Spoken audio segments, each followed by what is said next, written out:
The United Nations has declared 2014 to 2024 as the UN Sustainable Energy for All decade.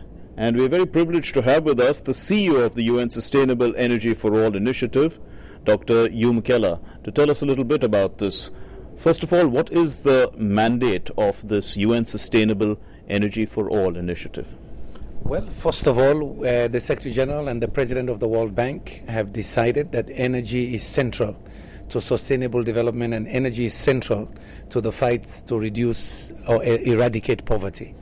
And with the support of member states, we took a resolution to the General Assembly after the Rio Plus 20 summit in 2012, and all 193 member states of the United Nations declared that they would want to spend time now to focus on energy's linkages to social development and economic development, and of course climate change. Right. So you've mentioned a few goals, but what about certain targets? In fact, the goal is universal access to energy, sustainable energy for all, and we've put 3 targets to achieve, to cover the 1.4 billion people who have no access to electricity, to provide electricity for them. But you also have a 2.6 billion that do not have cooking solutions, about 30% of mankind.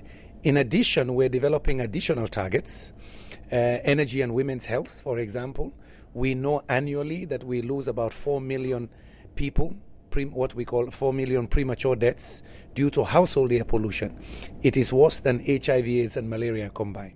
Looking at India, a country that is bathed in sunshine, that has water, the sea on 3 sides, the oceans, what do you think? Do you think we have a lot of potential in terms of sustainable energy? India has huge potential. I know Chennai is probably the 5th largest location of wind energy power in the world. So you've already demonstrated with companies like Suzlon that wind can be part of your energy mix here.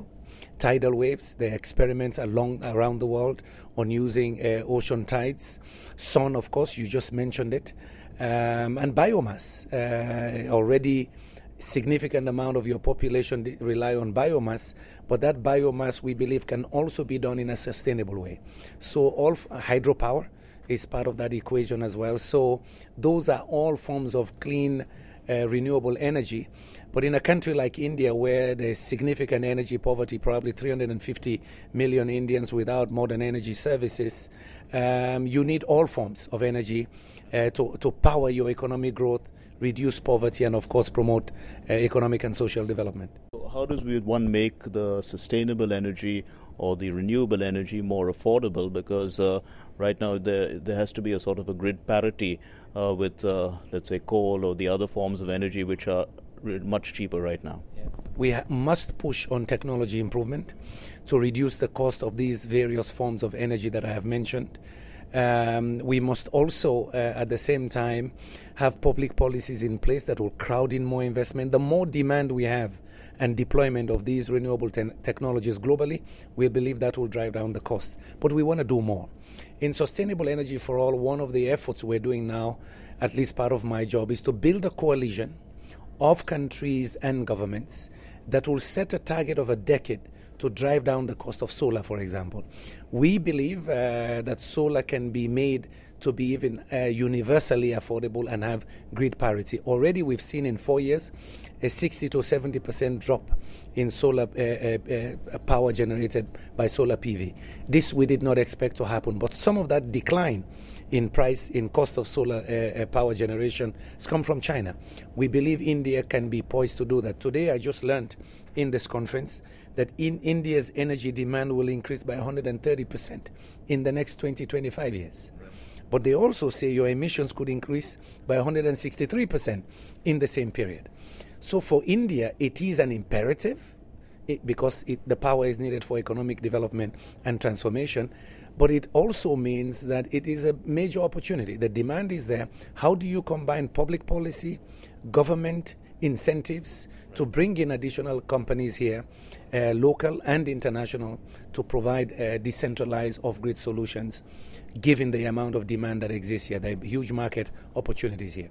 Right, but much of that would come from technology transfers from advanced countries which are already utilizing these things, and part of that would be in this huge policy initiative that you're talking about, working with various countries around the world.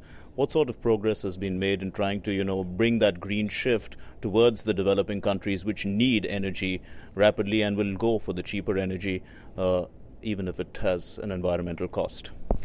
There's some progress. I know, for example, that India is very active in the Clean Energy Ministerial, which is the 23 countries accounting for 80% of global energy demand. India is very active there, and one of India's key positions there is what they are calling technology cooperation. I think the old model or the old 60s discussion of technology transfer is not going to work in 21st century. 21st century, what is going to work is about joint ventures, strategic alliances, and market opportunities. Look at the way you've been able to leapfrog and lead the IT revolution. It was not technology transfer in the sense of the 1960s. It was India investing in education and skills. It was India creating business opportunities here. And guess what? Companies chose to relocate. Companies chose to outsource. I believe India can use the same business model to say, look, we need energy to power our economy, but we also have a huge market and a strong base of educated people that can in fact be the leaders of the new technologies we need in global energy system. Then the cost factor comes in and the affordability factor comes in, and we know that we are a poor country here in India, and that you have been working about trying to remove poverty itself around the world. How does one try and mix these two? There are some locations, and it's very location specific, to look at the renewable energy resources that are there. So we talk about renewable energy resource mapping, and also look at the existing cost structures for energy there. There's some locations, possibly in India, but we've seen such studies around the world, where in fact the poor are paying more for energy. Why? The kerosene has to be transported there. There's some cases where it is justified for government to subsidize renewable energy. After all, around the world, $400 billion a year subsidies to existing energy infrastructure that has been there 50, 60 years. If you want to create a new market, you want to create new opportunities and have, in fact, greater access, it makes sense for governments as powerful as Indian government to say, fine, for a certain period of time, we will subsidize, but it will have a limit. Finally, the Millenium Development Goals are to come to an end in 2015, and many of them have not been met, many of them have been met, and now you've set this target. How realistic is this? It is very realistic. In fact, I give credit to India and Dr. Pachauri in particular. 10 years ago, Pachauri used to say, energy is the missing Millennium Development Goal. Because from the Indian experience, they knew that you can't achieve any of the other goals in full without access to energy. So what we are advocating for now, for the successor arrangement to the Millennium Development Goals, we're advocating strongly for a dedicated goal for energy.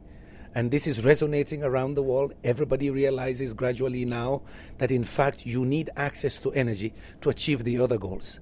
So we believe it is very consistent, and we've made a lot of headway. Thank you very much, Dr. Yumkella. Thank you for being with us. Thank you.